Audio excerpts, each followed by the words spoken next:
अभिभावक के रूप में हमारे बीच उपस्थित हैं। संत को पहचानना बहुत मुश्किल होता है क्योंकि वो हमें अपने जैसे ही दिखने में लगते हैं, लेकिन वास्तविक उनका स्वरूप क्या होता है वो बहुत मुश्किल है पहचानना। लेकिन प्रयास करने से हम उनको भी पहचान सकते हैं। जिस समय में भगवान श्री राम गुरुकुल में पढ़ते थे, भगवान श्री कृष्ण गुरुकुल में पढ़ते थे, और आप लोग भी महर्षि में विद्यापीठ संत मत गुरुकुल में पढ़ रहे हो। जैसा कि आपको पता है कि समय समय पर यहाँ पर गुरु महाराज की जयंती और सत्संग होता रहता है। पूज्यपाद से मैं निवेदन किया कि पूज्यपाद आप एक दिन का विशेष समय दें। कल का ये कार्यक्रम आपके धनबाद ब्रांच में हुआ था और आज इस ब्रांच में होने के लिए मैं निवेदन किया और पूज्यपाद ने उसको स्वीकार किया। तो शांतिपूर्ण आप बैठकर इसका लाभ लें। ये वही गुरुकुल है जहाँ भगवान श्री राम, भगवान श्री कृष्ण अपने गुरुओं की बात सुनकर अपने जीवन को सार्थक किए। इसी शरीर में रहकर साधारण श्री कृष्ण भगवान हो गए। एक राम जो राजकुमार थे वो भगवान हो गए। और आप में भी उतने संस्कार हैं, तभी महर्षि विद्यापीठ के आप छात्र हो, और तभी ऐसे संतों के दर्शन हो रहे हैं जिनका दर्शन बहुत दुर्लभ है। तो विशेष समय ना लेते हुए मैं आपको बताना यही चाहूँगा कि शांतिपूर्ण, बिल्कुल शांतिपूर्ण आप सुने। कल धनबाद ब्रांच के बच्चों ने बहुत आनंद लिया, बहुत ज्ञान मिला उन लोगों को। जिन किताबों को आप पढ़ रहे हो, इन किताबों को तो आप पढ़ ही रहे हो, इसके पढ़ाने के लिए बहुत सारे शिक्षक शिक्षिकाएँ आपके पास हैं, क्योंकि ये शिक्षा जो है आपकी किताबों तक है और उसके प्रश्न और उत्तर आप याद कर लेते हो और जीवन की कुछ सर्टिफिकेट्स अरेंज कर लेते हो।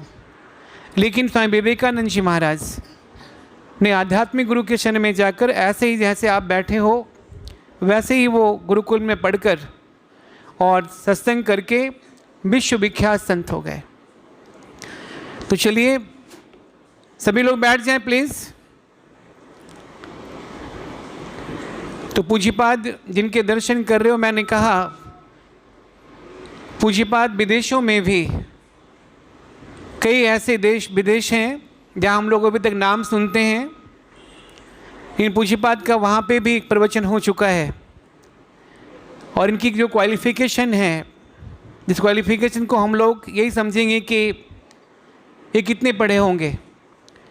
तो सांसारिक क्वालिफ़िकेशन इनके पास जो है वो है PhD DLED, ये उस विषय में कर चुके हैं। विदेशों में भी इनके कार्यक्रम होते रहते हैं और विदेशों से अक्सर फ़ोन आता रहता है। लेकिन सौभाग्यशाली हम सब हैं कि पूज्यपाद का दर्शन भी हो रहा है और इनके प्रवचन भी हम लोग सुनेंगे। कल का कार्यक्रम ऐसा था धनबाद विद्यापीठ में कि बड़े ही शिक्षक के जैसे पूज्यपाद ने बच्चों को पढ़ाया और सचमुच जिस ज्ञान के कमी की वजह से इस देश में ही देश को समझने वाले बहुत कम लोग हैं, तो उस ज्ञान से हम लोग अभी अवगत होंगे पूज्यपाद के द्वारा। तो विशेष समय ना ले तो निवेदन करूंगा कि पूज्यपाद अपना आशीर्वचन दें। बोलिए श्री सद्गुरु महाराज की, श्री सद्गुरु महाराज की, श्री सद्गुरु महाराज की। अखंड मंडलाकारं व्याप्तमेन चराचरं तत्पदं दर्शितं येन तस्मै श्री गुरुवे नमः। ध्यान मूलं गुरुर्मूर्ति, पूजा मूलं गुरुपदं, मंत्र मूलं गुरुर्वाक्यं, मोक्ष मूलं गुरुकृपा। यं ब्रह्मा वरुणेन्द्ररुद्रमरुतः स्तन्वन्ति दिव्यस्तवैर् वेदैः साङ्गपत्क्रमोपनिषदैर्गायन्ति यं सामगाः। ध्यानावस्थितगतेन मनसा पश्यन्ति यं योगिनो यस्यान्तं न विदुः सुरासुरगणा देवाय तस्मै नमः।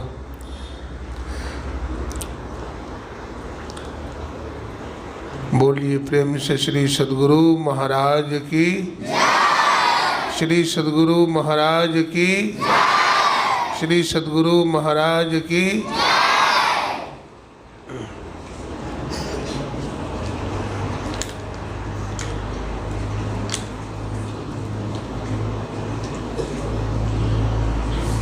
महर्षि में ही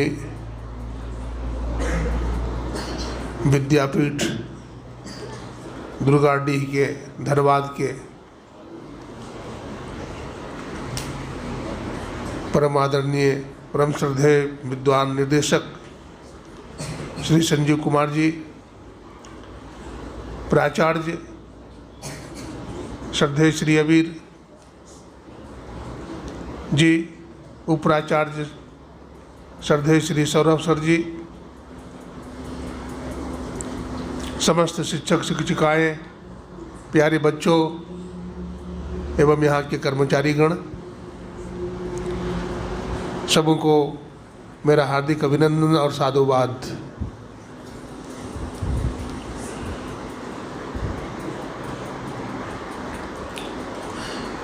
मैं महर्षि में ही विद्यापीठ दुर्गाडीह धनबाद गुरुकुल को देख कर के बहुत ही प्रसन्न हूँ।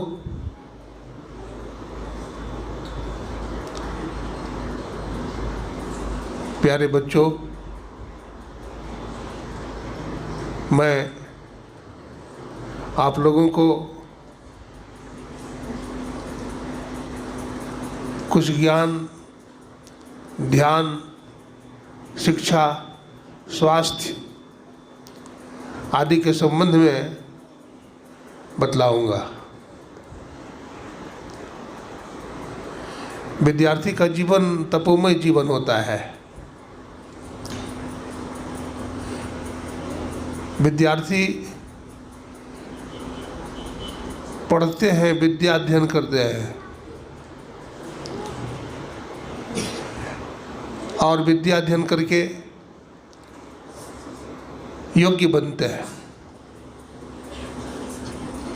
शिक्षित बनते हैं, ज्ञानी बनते हैं और इस ज्ञान का फिर प्रचार भी करते हैं।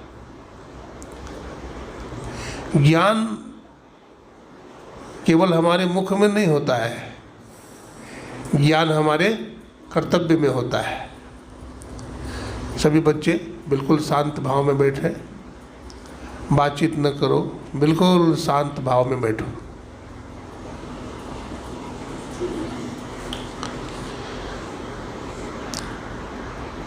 माता पिता ने आप लोगों को गुरुकुल में भेजा है पढ़ने के लिए, शिक्षा ग्रहण करने के लिए, योगी बनने के लिए। माता पिता ने कितना कष्ट सह करके, अपना पेट काट करके,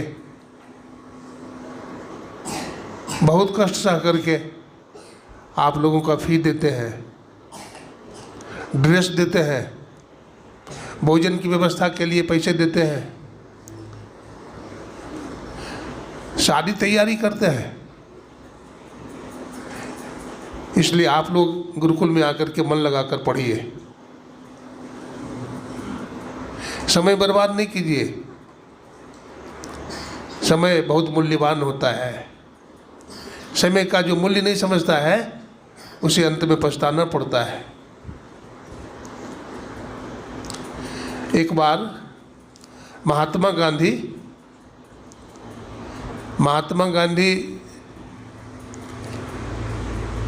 के पास कोई प्रोफेसर मिलने के लिए आए। राजकुमार वर्मा जी नाम था उनका। राजकुमार वर्मा जी प्रोफेसर थे। तो महात्मा गांधी ने उनको समय 8:50 में दिया। 8:50 सुबह में आप मुझसे मिलिए। लेकिन संजोग से आने में विलम्ब हो गया और 9 बजे महात्मा गांधी के पास पहुँचे। तो महात्मा गांधी ने इशारे से उनको अपने पास बुलाया। उन्होंने महात्मा गांधी को प्रणाम किया, इन्होंने भी प्रत्युत्तर दिया। महात्मा गांधी ने कहा, आप विलंब से आए हैं, आपको मैंने 8:50 में समय दिया था, 9 बज गए हैं, अब ये समय दूसरे काम के लिए, लेकिन फिर भी आप आए हैं तो आपका स्वागत है। उन्होंने अपनी गलती स्वीकार किया कि मैं वास्तव में मुझसे गलती हो गई, मैं विलंब से आया हूँ। महात्मा गांधी ने कहा, आप प्रोफेसर होकर के गलती कीजिएगा, आप 10 मिनट लेट होंगे तो आपके बच्चे 10 घंटे लेट हो जाएंगे और आपका देश 10 महीना लेट हो जाएगा। इसलिए अनुशासन में रहिए। क्या रहिए? ये अनुशासन हमारे बच्चों के लिए भी है और अनुशासन हमारे अध्यापकों के लिए भी है और अनुशासन पूरे देश के लिए। अनुशासन इस देश को महान बनाता है। हमें सत्य धर्म पर चलना चाहिए, हमें सत्यवादी बनना चाहिए, हमें किसी का बुरा नहीं करना चाहिए। महात्मा गांधी के 3 बंदर थे। कितने बंदर? 3 बंदर। एक बंदर आंख बंद किए हुई है, मतलब क्या है बोलिए? हाँ, बुरा मत देखो। और दूसरा बंदर कान बंद किए हुए है, वो क्या बतलाते थे? और तीसरा बंदर मुंह बंद किए हुए है, मतलब बुरी बात मत कहो, बुरी बात मत बोलो, बुरा शब्द मत बोलो। तो 3 बंदर थे। आप लोग कहाँ पढ़ते हैं? ये महर्षि में ही विद्यापीठ है, बड़ा तपोमय विद्यापीठ है। यहाँ के आचार्य प्राचार्य, यहाँ के बच्चे बड़े अनुशासित हैं। अपने देश में पहले भी प्राचीन काल में भी विद्यापीठ हुआ करता था। नालंदा विश्वविद्यालय के नाम सुने हैं? नालंदा विश्वविद्यालय हुआ करता था। तो नालंदा विश्वविद्यालय बहुत बड़ा विश्वविद्यालय था और बतलाते हैं उस विद्यालय में बड़े दूर दूर से अमेरिका, जापान, लंदन से भी विद्यार्थी आकर पढ़ते थे। पूरे विश्व के विद्यार्थी आकर पढ़ते थे। पढ़ाने वाले आचार्य बड़े विद्वान होते थे, बड़े अनुशासित होते थे। उनको अध्यात्म विद्या का भी पूरा ज्ञान होता था, राजनीति का पूरा ज्ञान होता था, अस्त्र विद्या, शस्त्र विद्या का भी ज्ञान होता था।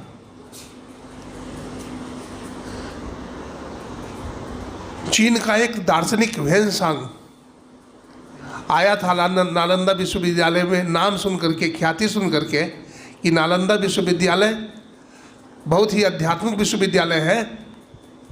वहाँ का वेद, उपनिषद, गीता और संतों की जो वाणियाँ हैं बड़े ही अनुकरणीय हैं और इससे देश का कल्याण होगा, भलाई होगा। इसमें बहुत शिक्षाप्रद बातें हैं। तो इस ख्याल से वो आए। क्या नाम था उनका? ह्वेनसांग। क्या नाम था? कहाँ के रहने वाले थे? हाँ, चीन देश के रहने वाले थे। नाम था ह्वेनसांग, याद रखिएगा। तो ह्वेनसांग आए और वहाँ अध्ययन करने लगे। बहुत अच्छा लगा, बहुत ज्ञान सीख ली उन्होंने, बहुत शास्त्र धर्म ग्रंथ को पढ़ा। वो मन में सोचने लगे, अब मैं अपने देश चीन को चला जाऊंगा तो क्यों नहीं यहाँ का धर्म ग्रंथ कुछ खरीद लूँ अपने साथ में और इस ज्ञान का प्रचार अपने देश में भी करूँगा, वहाँ के लोग भी पढ़ेंगे। तो उन्होंने कुछ ग्रंथ वहाँ के आचार्यों से लिया, लेकिन आचार्य ने कोई पैसा नहीं लिया, निःशुल्क ग्रंथ को दे दिए, निःशुल्क उस ग्रंथ को दे दिए कि आप इस ग्रंथ को ले जाए, पढ़ें, अपने देश में इस ज्ञान का प्रचार करें। लेकर चले गए।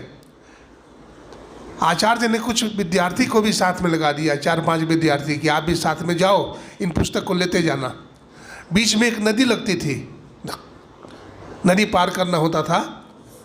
तो नदी के किनारे पहुँचे नाव के ऊपर सारी पुस्तकें रखी गई। नाविक आ गया, वेनसांग जी महाराज बैठ गए, सारे विद्यार्थी बैठ गए। अब केवट नाव को खेलने लगा, आगे बढ़ाया, धीरे धीरे धीरे करके नाव जब आगे बढ़ा तो एक चट्टान से टकरा गया नाव। टकराने का परिणाम ये हुआ कि नाव में छेद हो गया। अब पानी घुसने लगा तो केवट चिल्लाया, नाविक चिल्लाया, बोला देखो सामान हल्का करो नहीं तो नाव डूब जाएगा, सामान हल्का करो नहीं तो नाव डूब जाएगा। तो वेनसांग सोचने लगे, ये बड़े ही हमारे ऋषि मुनि के लिखे गए ग्रंथ हैं, संतवानियाँ हैं, वेद हैं, पुराण हैं, कुरान है।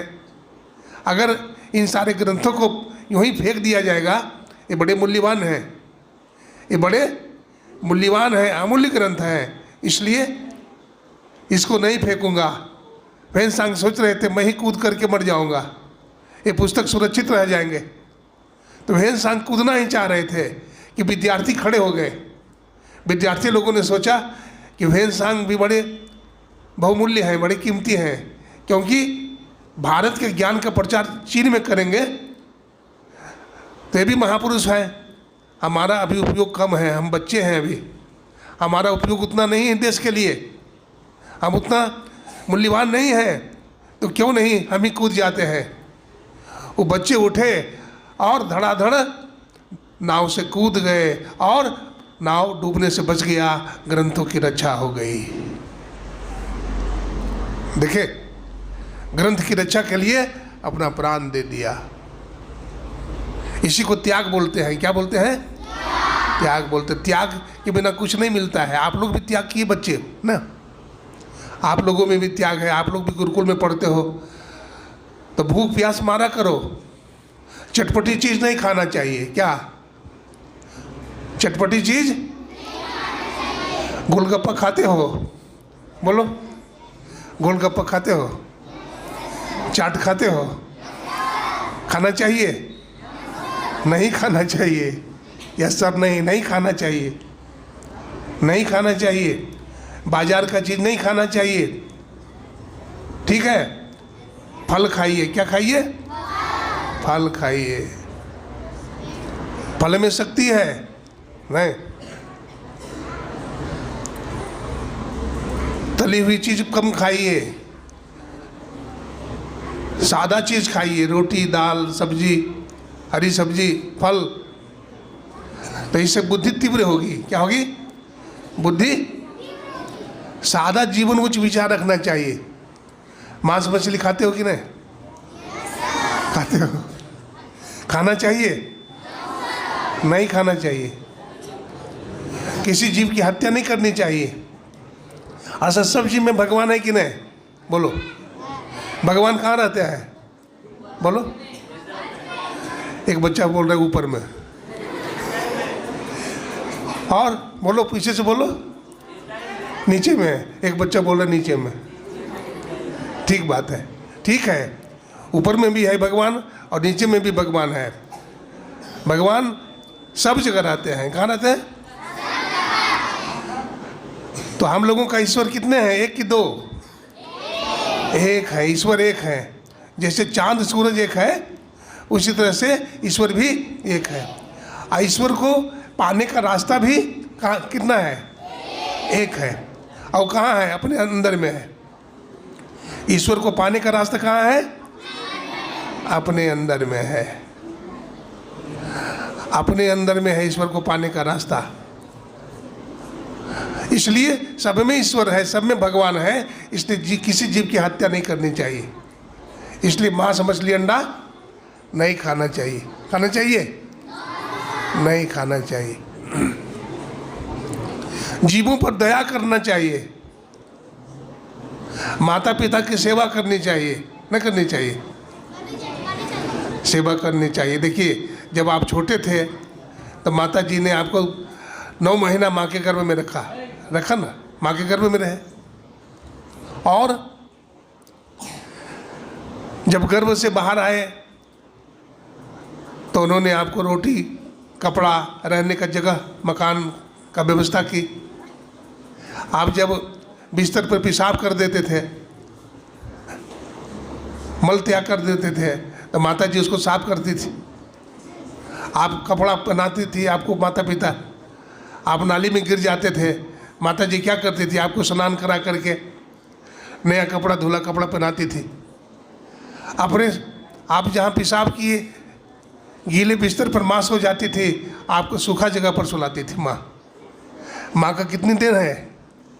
माँ का हृदय बहुत दयालु होता है। देखिए हमारे वेद में लिखा है, सत्यम वद, सत्य बोलो, बोलो सत्यम वद, धर्मम चर, मातृदेवो भव, पितृदेवो भव, गुरुदेवो भव, अतिथि देवो भव, आत्मदेवो भव। माता की सेवा करनी चाहिए, पिता की सेवा करनी चाहिए, गुरु की सेवा करनी चाहिए, अतिथि की सेवा करनी चाहिए, सबकी सेवा करनी चाहिए।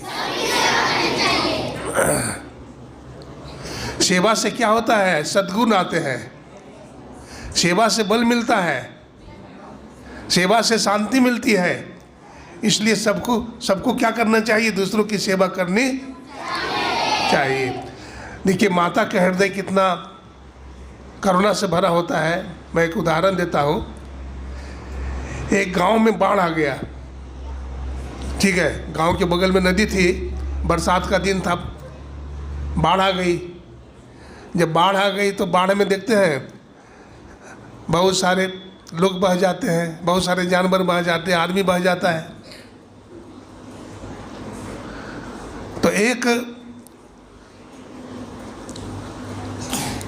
गांव में एक महात्मा जी थे, उनका नाम था रघुनाथ दास जी। रघुनाथ दास जी महाराज बाढ़ पीड़ितों की सहायता करने के लिए पहुंचे उस गांव में। बहुत लोग बेघर हो गए थे, गरीबी से जूझ रहे थे। तो बड़े समाज सुधारक थे वो, बड़े कारुणिक हृदय के महात्मा थे। पहुंचे वहां देखने के लिए गांव में। तो क्या देखा हो? एक माता जी अपने बच्चा को दूध पिला रही है और एक बकरी का बच्चा है उसको भी दूसरा स्तनपान करा रही है। क्या समझे? माता जी एक स्तन का पान अपने बेटा को करा रही है और दूसरे स्तन का पान एक बकरी का बच्चा है छोटा सा, उसको करा रही है। तो रघुनाथ दास जी महाराज जी कहते हैं, माता जी ये क्या कर रही है? ये क्या हुआ है? बकरी के बच्चा को दूध पिला रही है। बोला बाबा क्या बताऊं, बाढ़ आ गया और बाढ़ में बकरी का बच्चा जो है, ये बच्चा की माँ जो है बह गई। जैसे हमारा बेटा वैसे बकरी का बच्चा क्या करूं, इसको कैसे छोड़ूं, मर जाएगा, हमें रहा नहीं जाता, इसलिए इसको भी अपने बच्चा की तरह दूध पिला रही हूँ। देखो माँ का हृदय कितना करुणा से भरा होता है। माता पिता पढ़ाएंगे, आप लोग पढ़ कर के योग्य बन जाएंगे, कोई डॉक्टर बनेंगे, कोई इंजीनियर बन जाएंगे, कोई वकील बन जाएंगे, हाँ, कोई साइंटिस्ट बन जाएंगे। लेकिन माता पिता का ख्याल रखना चाहिए। माता पिता पढ़ाते हैं, सर्विस लग गई, अब माता पिता को अलग कर देते हैं, ये अच्छी बात है? माता पिता को भेज देते हैं कहाँ?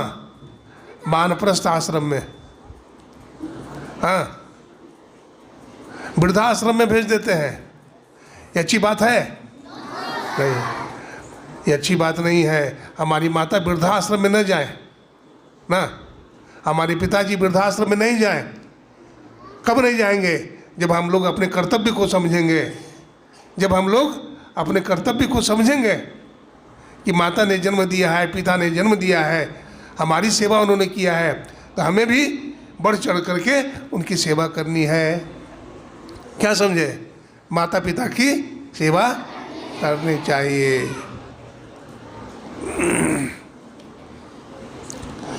देखिए माता पिता पर ही एक और प्रसंग सुनाते हैं, ध्यान से सुनिए। बड़े बच्चे तो समझते हैं। एक लड़का था, ठीक है, ध्यान से सुनिएगा। एक लड़का था तो उसको एक लड़की से प्रेम हो गया और लड़का कुसंग में पड़ गया। क्या? कुसंग में पड़ गया। कुसंग समझते हैं? एक कुसंग होता है, दूसरा सत्संग होता है। क्या? एक सत्संग होता है, दूसरा कुसंग होता है। कुसंग में व्यक्ति बर्बाद हो जाता है। दारू पीना, जुआ खेलना, मांस खाना, गाली बकना, कुसंग यही सिखाता है। और सत्संग हमें प्रेम सिखाता है। सत्संग हमें प्रेम सिखाता है, मेल जोल सिखाता है, भाईचारा सिखाता है। और सत्संग हमें इतना ऊंचा ले जाता है जितना ऊंचा कोई नहीं ले जा सकता। क्या? सत्संग हमें इतना ऊंचाई तक ले जाता है जितना ऊंचा हमें कोई भी नहीं ले जा सकता। आप देखते हो बच्चों, देखो, धूल अगर हवा का संग करती है तो धूल कहाँ चली जाती है? आसमान में ना। धूल अगर हवा का संग करती है तो कहाँ चली जाती है? और धूल अगर पानी का संग कर लेती है तो कहाँ चली जाती है? नाले में। नाले में। अब फूल, अगर फूल को देखे हैं, कीड़ा अगर फूल का संग कर ले तो कहाँ चढ़ जाता है? भगवान पर चढ़ जाता है, संत पर चढ़ जाता है। नहीं तो कीड़ा नाली में रहता है। तो सत्संग की कितनी महिमा है। एक कीड़ा भी चढ़ गया जो नाली में रहता है, वो भगवान पर चढ़ जाता है। इसलिए सत्संग करना चाहिए। हमारे गुरु महाराज महर्षि मही परम जी महाराज कहते हैं, सत्संग नित, ध्यान नित। ध्यान समझते हो? आंख बंद करके भगवान का ध्यान लगाना, ध्यान करना होता है। ठीक है? ध्यान नित रहिए कर संलग्न हो।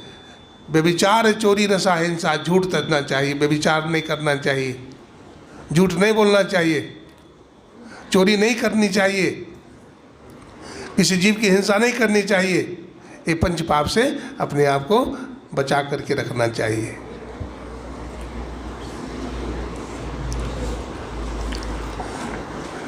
तो क्या सुन रहे थे? क्या बोल रहा था? आप लोग बोलिए तो, क्या सुना रहा था? आप लोग सावधान हैं कि नहीं, जरा देखता हूँ। क्या सुना रहा था? बोलिए तो, कोई भी बड़े बच्चे बोलिए। किसी लड़का को किसी लड़की से प्रेम हो गया था, वो कुसंग में पड़ गया। वो क्या हो गया? कुसंग में पड़ गया। वो लड़की बोलती थी, मैं तुमसे विवाह करूंगी, अगर तुम हमसे विवाह नहीं करोगे तो मैं, वो लड़का बोलता था, मैं तुमसे विवाह करूंगा, अगर तुम हमसे शादी नहीं करोगी तो मैं मर जाऊंगा, जान दे दूंगा। लड़की बोली कि हम तुमसे विवाह नहीं करूंगी।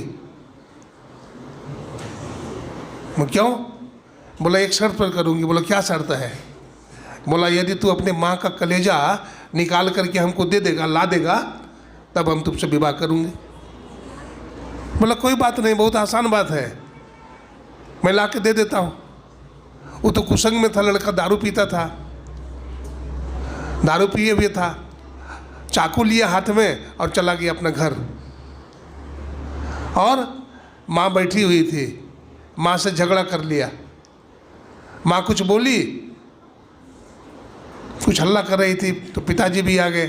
तो पिताजी को ऐसा धक्का दिया कि पिताजी गड्ढा में गिर गए और कमर की हड्डी फ्रैक्चर हो गया।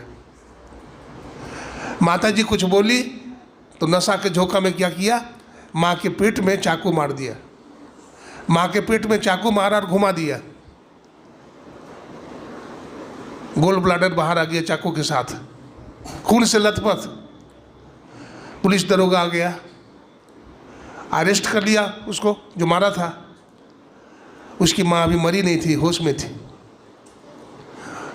वो माताजी बोलती, तुम कौन हो, तुम कौन हो? तो कहा मैं दरोगा साहब हूँ, थानेदार। तो कहाँ आए हैं? बोला तुम्हारा बेटा तुमको चाकू मार दिया है, इसलिए मैं इसको अरेस्ट करने आया हूँ। बोला आप जाइए, मारा तो हमारा बेटा ने मारा। हाँ, आप कौन होते हैं अरेस्ट करने वाले? आप अपना घर जाइए। देखिए, मरने वाली है, लेकिन अपने बेटा के प्रति कैसी भाव है?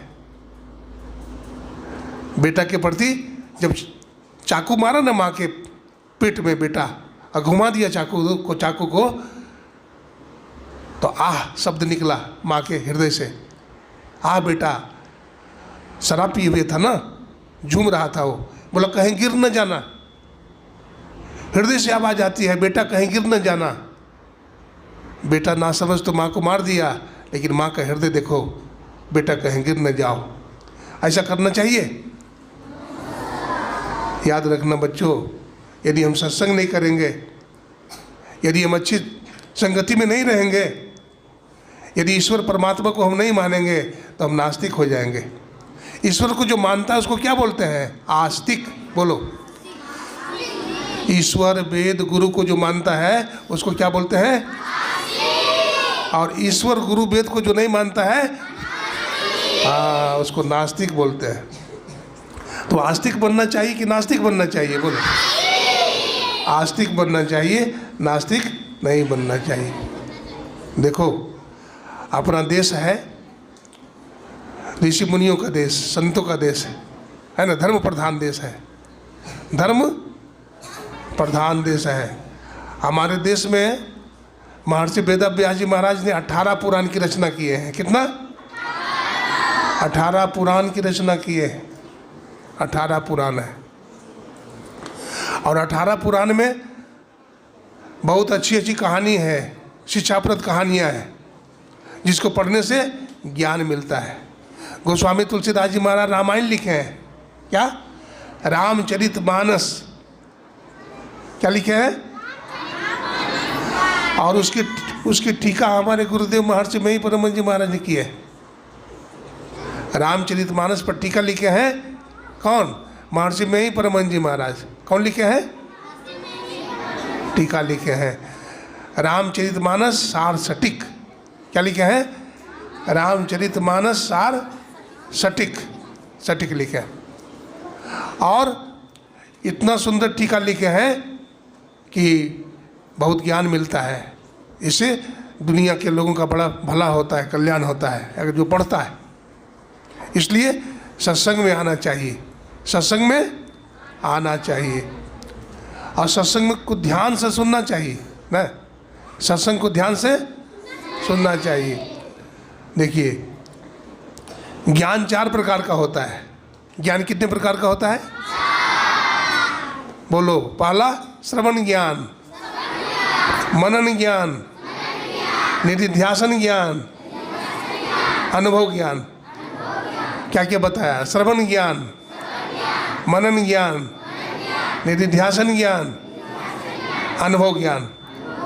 श्रवण ज्ञान सुनने को कहते हैं। श्रवण ज्ञान जैसे हम बोल रहे हैं, आप सुन रहे हो, इसको श्रवण ज्ञान कहते हैं।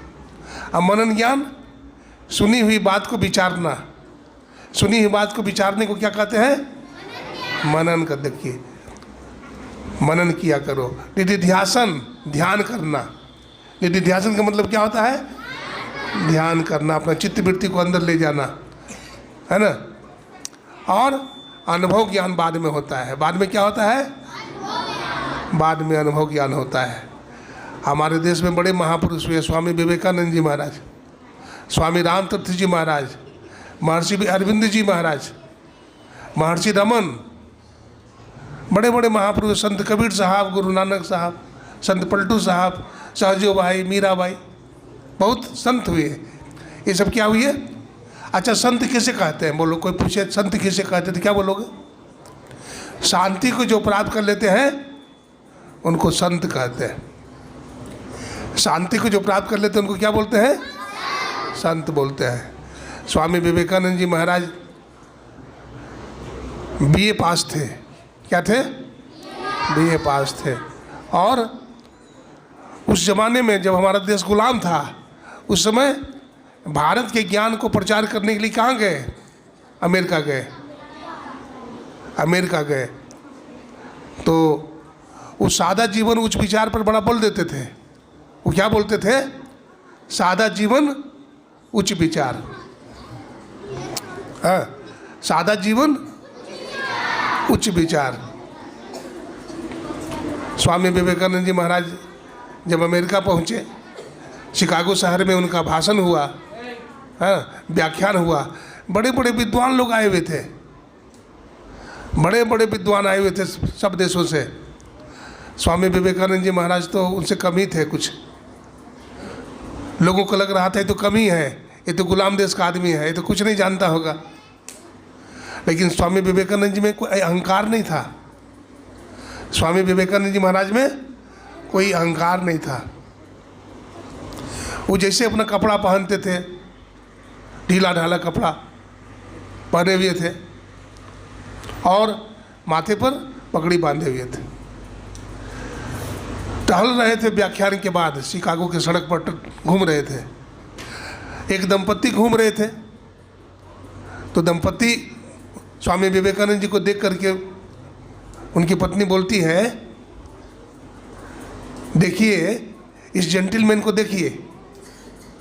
क्या बोलते? इस जेंटिलमैन को जरा देखिए। तो स्वामी विवेकानंद जी सुन लिया। स्वामी विवेकानंद जी योगी थे, योगी की कान तेज होती है, आंख भी तेज होती है। स्वामी विवेकानंद जी महाराज सुन लिए, तो सुन लिए तो उनको कोई दुख नहीं हुआ, लेकिन वो सोचे कि हाँ इस बहन को देना चाहिए।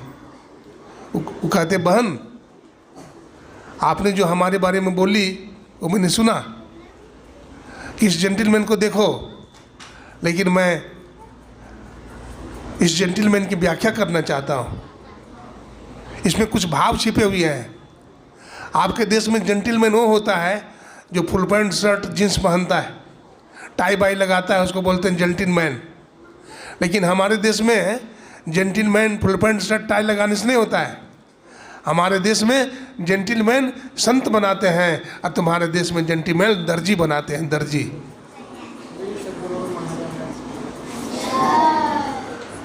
कोई सभ्यता नहीं है, कोई संस्कृति नहीं है, कोई रहनी नहीं है, कोई गहनी नहीं है, और जेंटिलमैन बन गए। मांस खाते हैं, मछली खाते हैं, अंडा खाते हैं, झूठ बोलते हैं, घूस लेते हैं, तो आप जेंटिलमैन कैसे हो सकते हैं? कर्तव्यनिष्ठ बनना चाहिए। क्या बनना चाहिए? कर्तव्यनिष्ठ बनना चाहिए। विद्यार्थी का कर्तव्य क्या है बोलिए? मन लगाकर पढ़ना, बोलिए। हमारे जीवन में कुछ अधिकार होते हैं तो कुछ कर्तव्य भी होता है।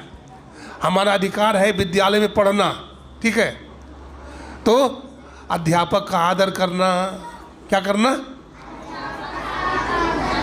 अध्यापक का आदर करना और अन्य विद्यार्थियों से मधुर बात करना, मृदुल बात करना, सहयोग करना। किसी का कलम नहीं चुराना, किसी का कापी मत चुराना।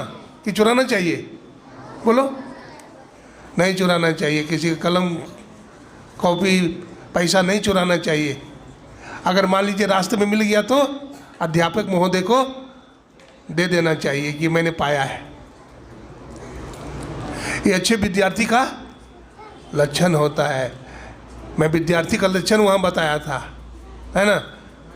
हाँ, विद्यार्थी का लक्षण क्या होता है? अल्पाहारी, कम खाओ, 1.5 थाली मत खाओ। अल्पाहारी, ठीक है, कम खाओ। अगर 2 रोटी खाते हो तो 1 ही रोटी खा लो, ठीक है बच्चों। 3 रोटी खाते हो तो 2 ही रोटी खाओ। अल्पाहारी का मतलब है गृह त्यागी, मतलब एकांत में पढ़ो, गुरुकुल में पढ़ो। स्वान निद्रा, जल्दी उठ जाओ। कुत्ता को देखते हो, कुत्ता के पास से गुजरो, कोई भी आदमी गुजरता है तो कुत्ता खोल देता है। ऐसा नींद होना चाहिए। आजकल तो लोग कैसे सोते हैं, है ना? 8 बज गए, 9 बज गए, माता जी जगाती है, बेटा बेटा उठ जाओ। बेटा उठता नहीं है तो माता जी बोलते, बेटा चाय बन गई है, उठ जाओ। तो चाय का नाम सुन करके उठ जाता है, मानो चाय बन गई है इसलिए जगूंगा, नहीं तो जगता भी नहीं। आजकल हमें चाय जगाता है ना? इसलिए चाय के लिए नहीं जगना है। सवेरे ब्रह्मुहूर्त में उठिए और उठ करके गुरु, माता, पिता सबको पैर छू करके प्रणाम कीजिए, तो आशीर्वाद मिलता है। क्या मिलता है? आशीर्वाद मिलता है। देखिए, आशीर्वाद बड़ों का, गुरुजनों का लेना बहुत जरूरी है ना। अभिवादनशीलस्य चत्वारि वर्धन्ते आयुर्विद्या यशो बलम। बड़ों को प्रणाम करने से क्या चीज़ बढ़ता है? बोलो, आयु, विद्या, जस और बल। आयु, विद्या, जस और बल। इसलिए सबको प्रणाम करना चाहिए। प्रणाम करोगे ना? आप प्रणाम करोगे ना सबको? हाँ, सुबह उठ करके माता पिता गुरु सबको प्रणाम करना चाहिए।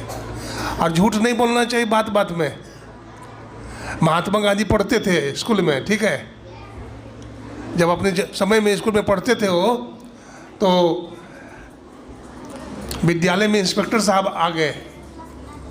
कौन आ गए? इंस्पेक्टर साहब जांच करने के लिए।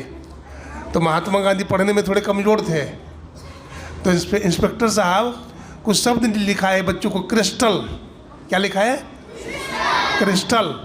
तो क्रिस्टल लिखा है, तो महात्मा जी ने गलत लिखा।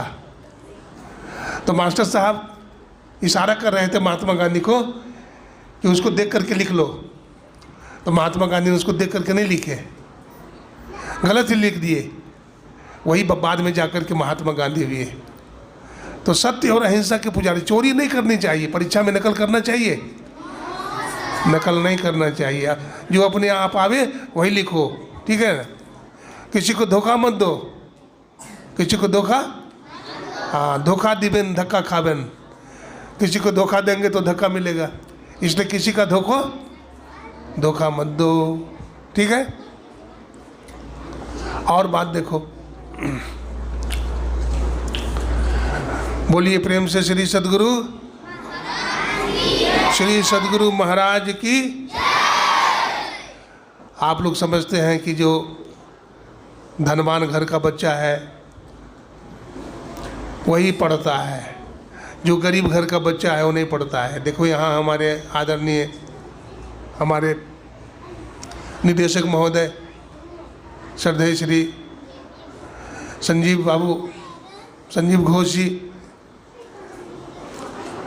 बहुत बड़ा बीड़ा उठाया है। उन्होंने 1000 बच्चों को ना, 1000 बच्चों को निःशुल्क शिक्षा दी जाएगी, कोई फी नहीं लिया जाएगा। ऐसे बच्चे जिसके माँ बाप नहीं हैं, ऐसे बच्चे जिनके माँ बाप नहीं हैं, जो अनाथ है, जिसके पास पैसे नहीं है, वो बच्चा का नामकरण यहाँ होगा और वो बच्चा यहाँ निःशुल्क पढ़ेगा। कितनी अच्छी बात है। अगर ऐसा गुरुकुल हो तो देश का बहुत विकास हो जाएगा, शिक्षा का प्रचार हो जाएगा और बहुतों का हित हो जाएगा इसमें। तो इनका विचार बहुत ही सराहनीय है। और ऐसा गुरुकुल जो है, देखिए आजकल तो हर स्कूलों के बच्चे मांस खाते हैं, मछली खाते हैं, अंडा खाते हैं, चरित्र की शिक्षा नहीं दी जाती है। लेकिन इस गुरुकुल में आप लोग स्तुति विनती भी करते हैं, ध्यान भी करते हैं, है ना। ये जो आप स्टैचू देख रहे हैं, है ना, इनका नाम क्या है? बोलिए, इनका नाम क्या है? महर्षि में ही परमहंस जी महाराज। क्या नाम है? कोई पूछेगा महर्षि में ही परमहंस जी महाराज कौन थे, तो क्या बोलिएगा? महर्षि में ही परमहंस जी महाराज एक बहुत बड़े संत थे ना, संत थे जिन्होंने पूरे देश में और विदेश में भी सत्संग का प्रचार किया है। और महर्षि में ही परमहंस जी महाराज के गुरुदेव कौन थे, तो क्या बोलिएगा? पूज्यपाद बाबा देवी साहब। क्या बोलिए? पूज्यपाद बाबा देवी साहब इनके गुरु महाराज थे। बिना गुरु का ज्ञान नहीं होता है। बिना गुरु का ज्ञान होता है? बिना गुरु का ज्ञान होता। तो मैं कह रहा था कि अपने देश में ऐसे ऐसे महापुरुष हुए जो गरीबी में भी पढ़े। बस खत्म कर रहा हूँ। ऐसा मत समझिए आप लोग कि गरीब के बच्चे नहीं पढ़ते हैं। गरीब के बच्चे ज़्यादा पढ़ते हैं, वो ज़्यादा होनहार होते हैं। देखिए, मैं एक उदाहरण देता हूँ। अब्राहम लिंकन का नाम सुने हैं? अब्राहम लिंकन कौन थे? राष्ट्रपति। तो अमेरिका के राष्ट्रपति थे, बहुत गरीब थे वो। उनके माता पिता की मृत्यु हो गई थी, अनाथ हो गए, उनको देखने वाला कोई नहीं रहा। किसी तरह से वो पले। बतलाते हैं एक मोची के दुकान में जूता का सैंपल दिखाते थे और उसे जो तनख्वाह मिलता था उसे से अपना गुजारा करते थे वो। तो बतलाते हैं वो दुकान का जो मालिक था, ऑनर, सुबह सुबह क्या देखता है, कोई ग्राहक नहीं था उस समय, तो ये न्यूज़पेपर पढ़ रहे थे। तो न्यूज़पेपर पर समाचार पत्र पढ़ रहे थे, तो बुरा लगा मालिक को। मालिक ने डांटा कि तुम क्या न्यूज़पेपर पढ़ रहा है, अमेरिका का राष्ट्रपति तुम ही बनोगे क्या? 2 थप्पड़ मारा। बोला हाँ हम ही बनेंगे। क्या बोला? हम ही अमेरिका का राष्ट्रपति बनेंगे।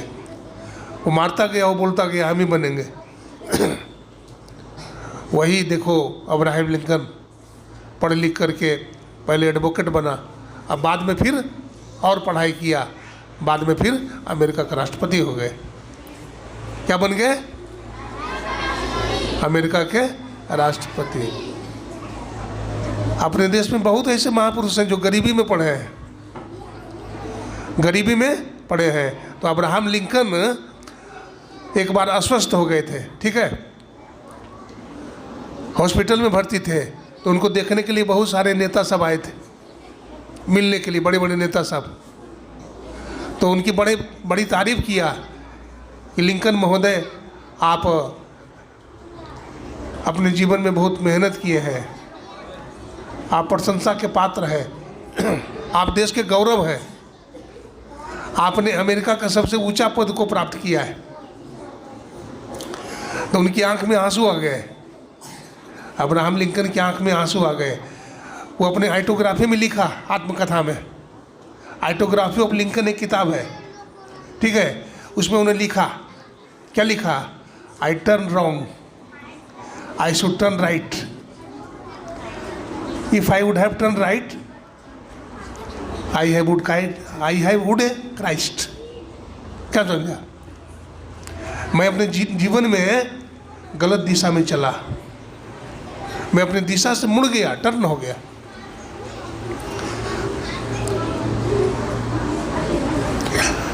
मैं गलत दिशा चुन लिया, तो क्या हो गया? हमारे पांव लड़खड़ा गए, हमारे पांव।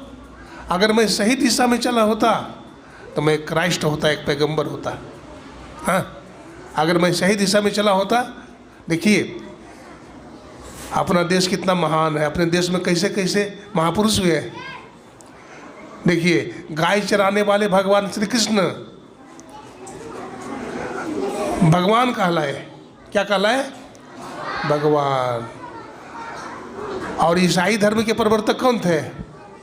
ईसा मसीह। भेड़ चराते थे। अब भेड़ चराने वाले भी सत्संग करते थे, संतों की संगति मिले तो क्या बन गए?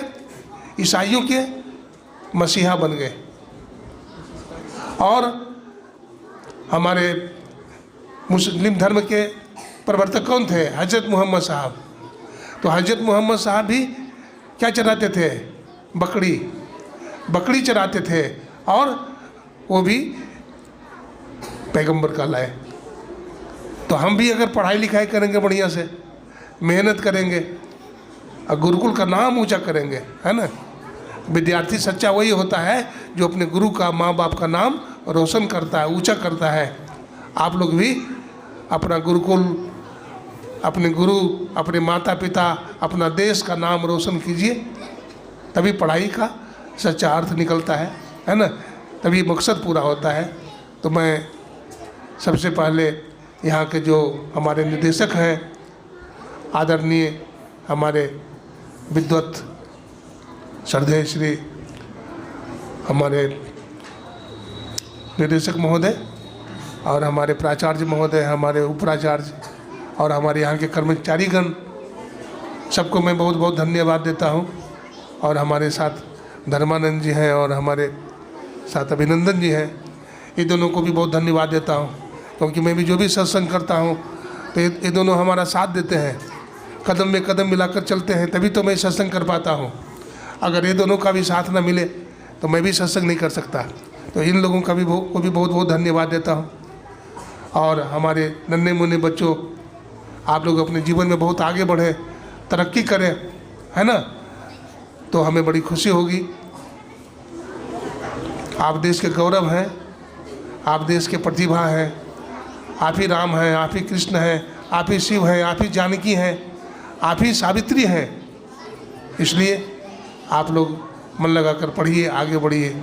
इन्हीं शब्दों के साथ बोलिए प्रेम से श्री सद्गुरु महाराज की, श्री सद्गुरु महाराज की, श्री सद्गुरु महाराज की। महर्षि में ही अमर रहे, महर्षि में ही, महर्षि संसेवी, महर्षि में ही, महर्षि संसेवी। जय हिंद, जय भारत, धन्यवाद। भारत माता की, भारत माता की।